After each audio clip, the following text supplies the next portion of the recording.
up your engine! First, I'm going to be talking about my new electric transportation. And if you notice, I got new glasses too. Now we'll start with the scooter. This is a Turbo-Ant. It is not a cheap scooter. This is a $499 scooter, and it's actually quite well made. Now this X7 Pro model has a 350 watt motor, and it's front wheel drive. Better handling. And here's the interesting part. 350 watts is a little bit less than half a horsepower. It actually has a top speed of 20 miles an hour. Now maybe I'm getting old, but on this thing, 20 miles an hour feels pretty fast. Balance it on this. It is pretty wide, and one big advantage of this is it's not a cheapie. It has pneumatic tires. You put air in the tires. And you know why they invented pneumatic tires? They invented them because they ride well. The air cushions shocks. If you have solid wheels, they ride like crap. This is actually a very comfortable ride, but it stops quite well too. Look, it's got disc brake in the back, and as an emergency, if you want to stop the fastest, you can push this down. That's a brake too, hits the tire, so you can stop pretty fast if you're agile. Now going that fast, 20, you need a warning system. Here it is. Now I gotta say, this thing's pretty well designed. Here's the battery pack, which just pops up, so you can take it off the bike and charge it in the house if you want. You can leave it in the garage, pop out the battery pack, and plug it in the house. It uses 120 volts to recharge it. And you might say, oh, what a cute toy, but what good is it? It won't go anywhere. Well, this thing can go 30 miles. These lithium-ion battery packs are a lot stronger than they used to be. And as you can see, there's no drivetrain to lose energy. The back wheel just spins, the front wheel drives it, the motor's built into the hub, there's no gears, everything's direct. It's the most efficient it can be. And check out the front tire.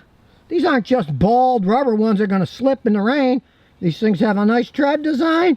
They're relatively stable. Cool speedometer, it's got modes. There's your normal mode. There's your racing mode with the red D. And check it out for night driving if you're crazy enough to take it out. It's got a little LED headlight on it.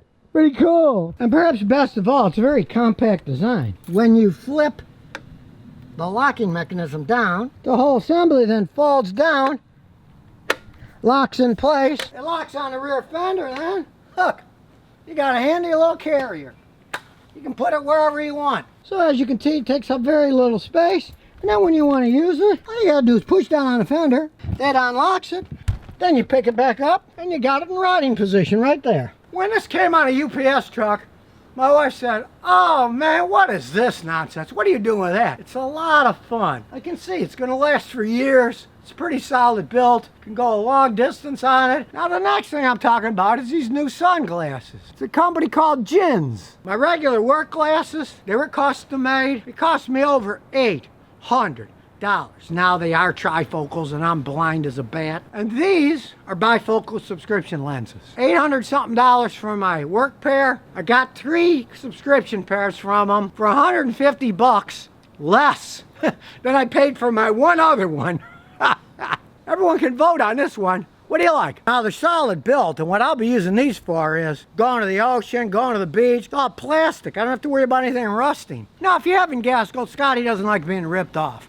For years, I hated being ripped off by optometrists. They just act like, oh, we're doctors, we'll charge whatever you want. Well, these guys are cool. You go online. You can even print out a sheet to measure the distance between your eyes so they get the perfect fit. These fit perfectly.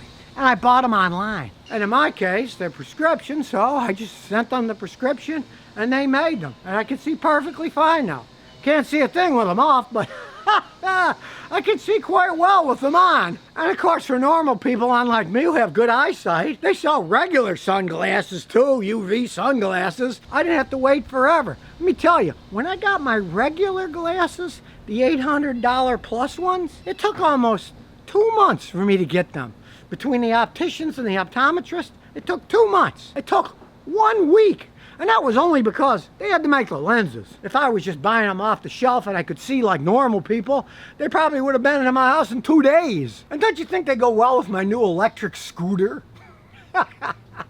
And when you consider that these Jins guys, their sunglasses start at 60 bucks including lenses, guess what?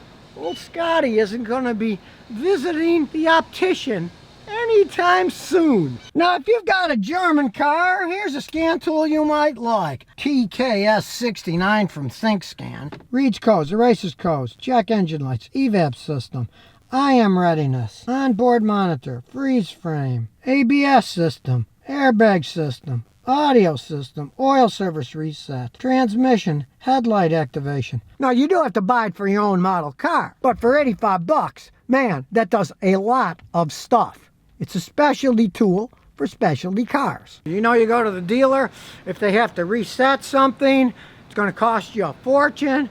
You can do a lot of that stuff. You can do the headlight adjustments for something that is only 80 something bucks. And sure, it doesn't do everything that my $5,000 scan tool does, but you own a German car and you want to fiddle around with a little.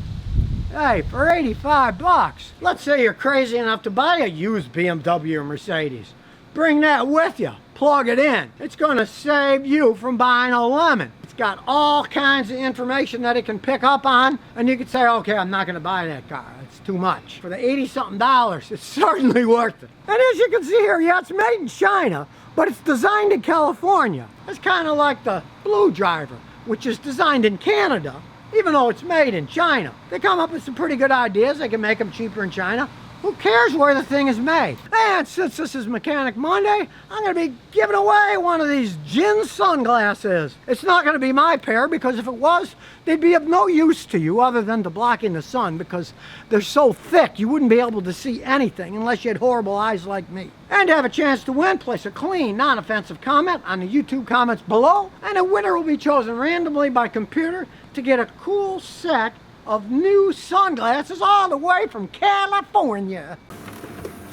And here's some bonus questions and answers. Jackwards244 says, I got 2008 Dodge Dakota. Is it safe to drive a vehicle that has a PO 430 check engine code? As long as your check engine light isn't flashing on, off, on, off, on, off while you're driving, yeah, generally. That just means the catalytic converter is somewhat weak. I had a customer, as a funny story. He had that code, and he had it for 5 years. He'd have it reset before the inspection, and he could get the car passed, because it wasn't too bad. It took a while for it to come back, months, but it would eventually come back. Well, he drove the car 5 years that way with the code on. Then after 5 years, he brought it to me to check it out before he got the emissions test done. I plugged it in, the code was gone. I said, oh, did you put a catalytic converter in your car? He said, no, I switched the gas I was buying from a different company.